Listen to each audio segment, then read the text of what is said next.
এই দেখুন এক ভণ্ড, মিলুন সবাই এই ভণ্ডর থেকে। ঠিক আছে, মন্দির বানাবে, ঠিক আছে, পুজো পাশা করবেও, ঠিক আছে।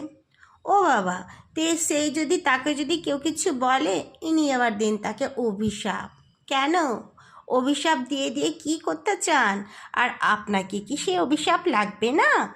কাউকে মিথ্যা অভিশাপ দেওয়া, কাউকে মিথ্যা কথা বলা, তো কি অভিশাপটা তাকেই লেগে যাবে, নির্দোষকে? না না না না। ও দিদি ভাই, এই যে আপনাকে বলছি সমাধি, আপনি কি মনে করেন নিজেকে নিজে? তাই না? আপনি ভাবেন যে আপনি ঠাকুর হয়ে গেছেন। একটা ভিডিওতে আবার বলছেন সবাই নাকি তারও পা ধুয়ে জল খেতে চায়। ও হো হো হো হো হো হো, সত্যি? কে খেতে চাইছে? এই ভণ্ড, দেখ ভণ্ড, তোদের এবার কেমন বার করছি ভণ্ডামি, সব কটা জড়া বিয়ের মধ্যে। বিশ্বাস কর, দেখতে যা।